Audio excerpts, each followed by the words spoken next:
दोस्तों, आप सभी का स्वागत है आपके अपने YouTube चैनल AP91 पर।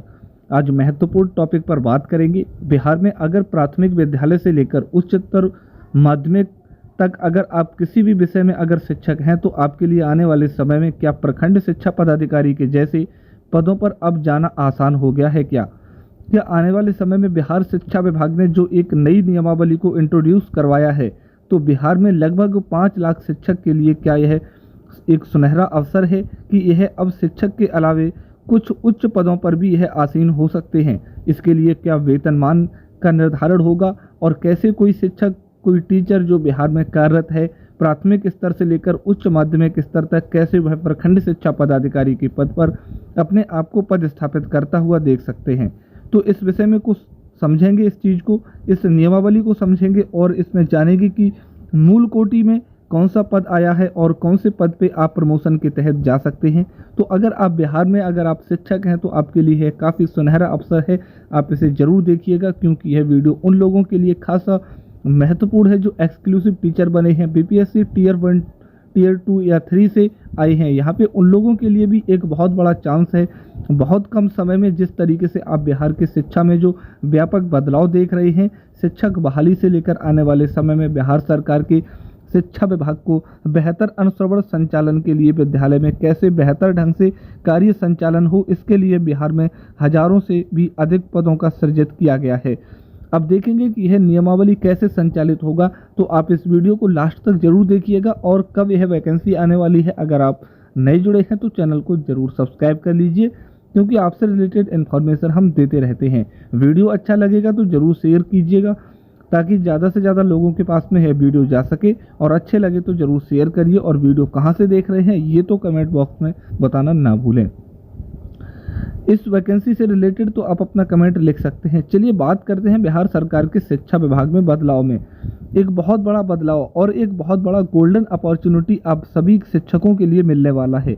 यहाँ पे बात करें कि जो ये वैकेंसी आई है, यह वैकेंसी जो है यह ओपन किया गया है उन सभी लोगों के लिए जिन लोगों ने स्नातक कर रखा है। तो अगर आप डीएलएड हैं, बीएड हैं या एकदम बिल्कुल अभी आप स्नातक फ्रेशर क्वालिफाई करके आए हैं, और अगर आपके पास उम्र सीमा अगर अभी बचा हुआ है बिहार सरकार के नियमावली के अनुसार, तो आपके लिए अब बिहार सरकार के शिक्षा विभाग में पदाधिकारी बनने का एक बहुत बड़ा चांस लेकर आ रही है। तो देखिए, सबसे पहले देखेंगे क्या कि जो कैबिनेट में स्वीकृति मिल चुका है, कैबिनेट में क्या स्वीकृति मिला है और किस कारण से ऐसे पदों का सृजित किया गया है। देखिए जरा, यहाँ पे प्रथम प्राथमिक और उच्चतर माध्यमिक स्तर के तक के विद्यालयों में गुणवत्तापूर्ण शिक्षा व्यवस्था को सुनिश्चित करने और विद्यालय में सतत निरीक्षण के और अनुश्रवण हेतु प्रखंड स्तर पर एक सुदृढ़ प्रशासनिक संरचना को विकसित करने के उद्देश्य से बिहार शिक्षा प्रशासन संवर्ग नियमावली 2025 का गठन की स्वीकृति उसकी प्रदान दे दिया गया। यानी कैसे बेहतर पठन पाठन हो, कैसे संचालन हो सके, कैसे अनुश्रवण हो, इन सब को लेकर बिहार सरकार के शिक्षा विभाग ने अपनी तत्परता के साथ एक बहुत बड़ा यहाँ पे नियमावली को प्रदर्शित किया है। आइए इस नियमावली को भी समझेंगे कि इस नियमावली में कैसे आप प्रखंड शिक्षा पदाधिकारी बनेंगे, जैसे पदों पर आप जा सकते हैं। तो मूल कोटि का पद कौन होगा और कौन सा पद जो है प्रमोशन के आधार पर होगा। देखिए, सबसे पहले इस नियमावली को अभी फाइनल सिग्नेचर तो नहीं हो पाया है, लेकिन इस तरीके के आप जो फॉर्मेट है इसको आप देख सकते हैं। सबसे पहले देखिए कि ये नियमावली जो है यह जाना जाएगा बिहार शिक्षा प्रशासन संवर्ग नियमावली से।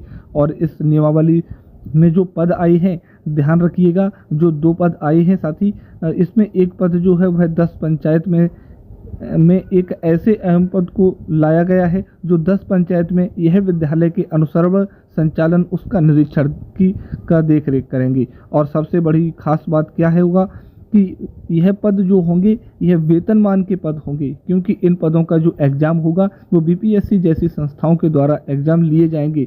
तो बिहार में अगर बात करें कि प्रत्येक 10 पंचायत पर अगर एक यहाँ पे अगर पदाधिकारी नियुक्त किए जाएंगे तो लगभग बिहार में 8000 के आसपास में पंचायत हैं, तो लगभग यहाँ पे 805 ऐसे पद आएंगे जो प्रत्येक 10 पंचायत होंगे।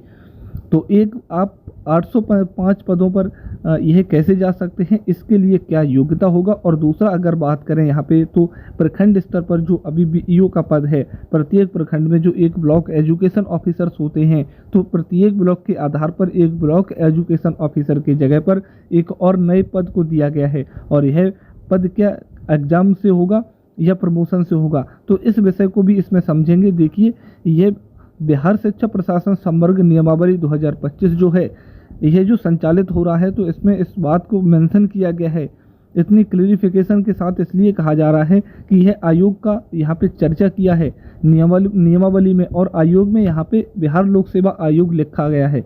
यानी इस बात से यह तात्पर्य होता है कि जो यह वैकेंसी आएगी और बहुत जल्द इसकी सूचना आप देख सकते हैं। आप इस विषय को, आप संभावनाओं को आप तलाश सकते हैं कि आने वाले 1 से 2 महीने में आपको इससे रिलेटेड नोटिफिकेशन भी प्राप्त हो सकते हैं। तो आप इसकी प्रिपरेशन में भी लग जाएं। अगर बिहार में अगर आप शिक्षक हैं या अगर आप शिक्षक ना भी हैं, अगर आप स्नातक उम्मीदवार हैं, तो आपके लिए यह बहुत बड़ा अपॉर्चुनिटी है। बीपीएससी के थ्रू यह वैकेंसी आने वाली है। अब ये जो वैकेंसी आएगी, यह राज्य सरकार के शिक्षा विभाग के अंतर्गत ही कार्य होगा। अब देखिए कि हमने जो कहा कि संवर्ग की संरचना क्या होगा, संवर्ग की संरचना का क्या होगा, तो प्राथमिक स्तर से उच्च माध्यमिक स्तर तक के विद्यालयों का संचालन करना है। तो यहाँ पे 2 पदों को लाया गया है। एक पद है सहायक शिक्षा विकास पदाधिकारी, यह मूल कोटि के पद है, और यह अराजपत्रित कर्मचारी होंगे। यानी जैसे अगर आप बिहार में शिक्षक हैं तो आप अराजपत्रित कर्मचारी हैं। बिहार के जो शिक्षक प्राइमरी स्तर से लेकर जो अपर सेकेंडरी स्तर तक हैं, वह सभी लोग अराजपत्रित कर्मचारी हैं। जो बिहार सरकार के जो वेतनमान होते हैं, बिहार सरकार के जो अनुमान भत्ते होते हैं, वह सभी अराजपत्रित कर्मचारी को समय समय पर अनुमान भत्ते प्रदान किए जाते हैं। इसका मतलब यह हुआ कि जब अराजपत्रित कोटि में आ रहा है, तो इसका मतलब यह है कि बिहार सरकार के वह सभी अनुमान्य भत्ते प्रदान किए जाएंगे। तो यानी बहुत बड़ा यहाँ पे एक चांस है, गोल्डन अपॉर्चुनिटी है कि ये जो वैकेंसी आएगा, ये वेतनमान पे आएगा, लेवल पे आएगा। अगर यहाँ से बात करें तो लेवल 6 तो कम से कम एक संभावना है कि लेवल 6 से कम पे यहाँ पे होगा। लेवल 7 भी हो सकता है, लेकिन लेवल 6 पर भी अगर बात किया जाए तो पर यहाँ पर सहायक शिक्षा विकास पदाधिकारी का पद आएगा, और यही आपका मूल कोटि का पद होगा। अब यहाँ पे जब ये 10 पंचायत पर एक यहाँ पे पदाधिकारी नियुक्त किए जाएंगे, तो लगभग 10 पंचायत पे बात करें तो एक ब्लॉक में लगभग इस तरीके से अगर देखें तो कम से कम 2 और अधिकतम 3 यहाँ पे आपके सहायक शिक्षा विकास पदाधिकारी की नियुक्ति होगा। अगर मानकर चलिए कि तीन एक ब्लॉक में 3 सहायक शिक्षा पदाधिकारी की अगर नियुक्ति होती है, तो ये क्या कहलाएंगे, सहायक शिक्षा विकास पदाधिकारी या बीईओ नहीं होंगे, ये प्रखंड स्तर से नीचे के होंगे। अब बात यहाँ पे दूसरा पॉइंट ये आइए, शिक्षा विकास पदाधिकारी तो अभी ये प्रोन्नति का प्रथम स्तर है, और ये भी राजपत्रित कर्मचारी हैं। तो शिक्षा विकास पदाधिकारी प्रखंड स्तर पर, जैसे अभी प्रखंड स्तर पर आप अगर बिहार में शिक्षक हैं तो आपको भली भांति पता होगा कि यहाँ पर ब्लॉक एजुकेशन ऑफिसर्स होते हैं। इनकी जगह अब जो होंगे वह शिक्षा विकास पदाधिकारी होंगे। यानी इनके वेतनमान जो है वह लेवल 6 से ज़्यादा होगा अगर बात करें, क्योंकि यहाँ प्रोन्नति का प्रथम स्तर, यानी यह जो पद होगा यह प्रमोशन के तहत यहाँ पे अपॉइंटमेंट किया जाएगा।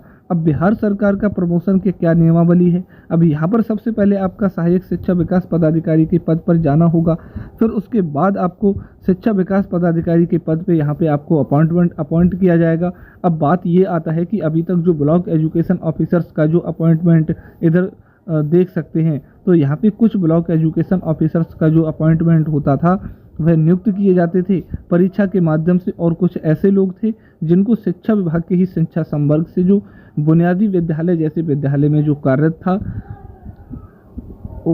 या जो दूसरे विभाग में जो ताल्लुक़ रखते थे, उन लोगों के ब्लॉक एजुकेशन ऑफिसर लगातार बनाया गया था। लेकिन अब जो ब्लॉक एजुकेशन ऑफिसर की जगह पर जो शिक्षा विकास पदाधिकारी बनेंगे, उनके लिए मूल कोटि यहाँ से आएगा। अब इस संदर्भ में जो पद का वेतनमान या फिर वेतन स्तर वही होगा जो समय समय पर राज्य सरकार के द्वारा स्वीकृत किया जाता है।